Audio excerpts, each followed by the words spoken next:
Good afternoon, ladies and gentlemen. I'd like to thank Dr. J for encouraging us to give our speeches. We're going to begin with an interesting story, so please listen carefully. There once was a man walking down the street. While he was walking, he noticed on the side that there was a boy being attacked by a wolf. So he went to help this boy. And while he was helping him, a journalist was witnessing the scene. So he came to him after the boy was rescued, and he told him, you know what, you're going to be on the title of the newspaper. It's going to be British man saves boy from innocent wolf. Excuse me, British man saves boy from wolf. It was in Britain. So he told him, oh, I'm not from Britain, I'm from Pakistan. He told him, you're from Pakistan? So you're a Muslim? He told him, yeah, I'm Muslim. So the next day, the title says, terrorist Muslim kills innocent dog. So as you see, the title moves from British man saves boy from vicious wolf to terrorist man kills innocent dog. Why is it that the word terrorism is always associated with Islam? Why is it that Islam is very misunderstood? It is perhaps the most misjudged religion in the world. Islam dates back to the 7th century, a time where people used to follow it and believe it much more than it is today. Today, most of what we know about Islam is what we hear from the media.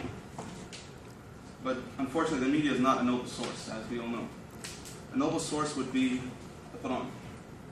Once you read the Quran, you will notice that Islam is trustworthy, Islam is innovative, and it's influential. A very peaceful religion. Islam is trustworthy. In chapter 5, verse 32 of the Quran, God says, whoever kills a soul, unless for a soul or for corruption in the land, it's as if he had slain mankind entirely. And whoever saves one, it's as if he saved the entire mankind. And certainly, our messengers have come to them with clear proofs.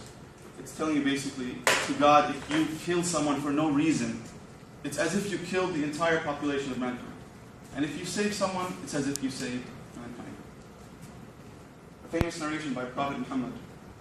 He once said, no one shall believe until one loves for another what one loves for himself. Islam does not allow the initiation of a war. Nowhere in the Quran, out of the more than 600 pages, if you look at each verse, it will never say that that Islam is initiating. Islam initiates war. It's always the last alternative to put away the harm of an invading enemy. Islam is innovative. Many discoveries made today were in the Quran 1400 years ago. For example, in chapter 36, verse 4, God says, and the sun runs to its resting place. That is the decree of the Almighty, the All-Knowing. And we have decreed set phases for the moon until it ends up looking like an old palm spade.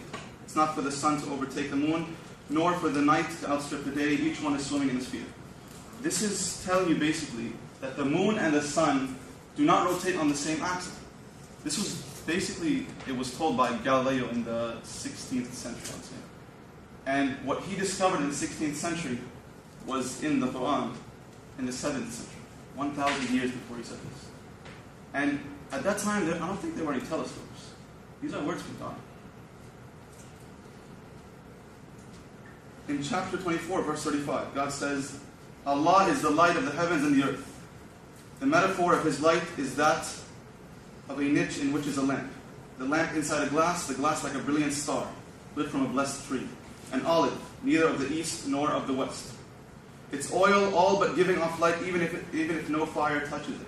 Light upon light, Allah guides us to His light whoever He wills, and Allah makes metaphors for mankind, and He has knowledge of all things.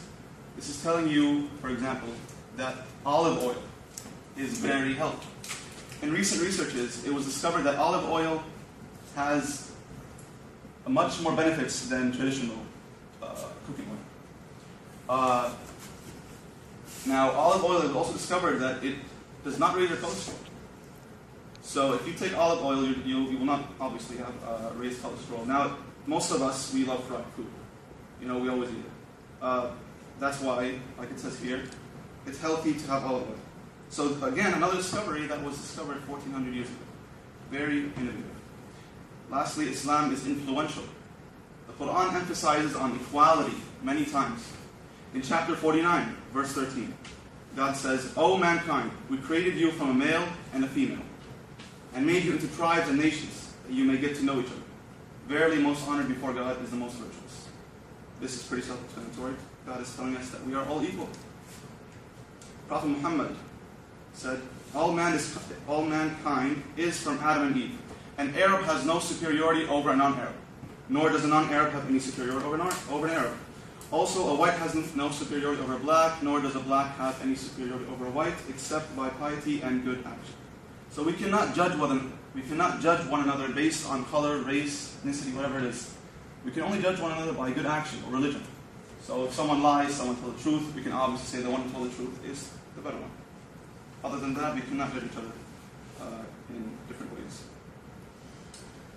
Thomas Jefferson purchased a Quran after graduating from high school. As we all know, he's one of the founding fathers of the United States, and he's the author of the Declaration of Independence. Now, we all know this famous line in the Declaration of Independence. It says, we hold these truths to be self-evident that all men are created equal, that they are endowed by their Creator with certain unalienable rights, that among these are life, liberty, and the pursuit of happiness. Now, if you look at this and what we said earlier, the narration by Prophet Muhammad, you'll find similarities here. All mankind is from Adam and Eve, and the verse in the Quran, we created you from male and female. Again, back to the narration by Prophet Muhammad, he said, an Arab has no superiority over non-Arab, and vice versa. Nor does a white have any superiority over black, and vice versa. Which is telling you, in Islam, it's encouraged to not judge people based on their color, ethnicity, all these things. Now, if you think about it, the foundation of our government, the laws we follow today, are actually influenced by the Quran, believe it or not. So when you see all these, it's really hard to say that Islam is a religion that promotes terrorism. We should all believe that Islam promotes peace. In conclusion, Islam is a religion of trustworthiness, innovation, and influence. Islam teaches us not to judge one another based on history, race, color, etc. Rather, to treat everyone equally, except by piety and good action. Islam is not a religion of violence, hatred, and evil. Islam is a religion of trust, innovation, and influence, which is all peace. I have one last thing to say. Let's think of it like this. Let's say there are 16,000 terrorists, Muslim terrorists, existing on earth right now. There are much less than that, but let's just say there are for the sake of the speech. That's 16,000 out of 1.6 billion people. That's 0.00001%. What about the remaining 99.99999% of Muslims? Why should they be called terrorists? Because such a small minority is misinterpreting the message of God and going around the world and killing people. Should the rest of these innocent people be called terrorists? No, we don't think so. I hope anyone who thought about Islam as a religion of terror now hopefully changed their mind. Please, if you can read all you want of Islam. It's a very interesting religion. You can read it. There's an app for it. You all heard that, right? There's an app for that. It's in every single language. You can just search it online, Miracles of Islam. You will read all these innovative things. Islam is not a religion of violence. It is a religion of peace.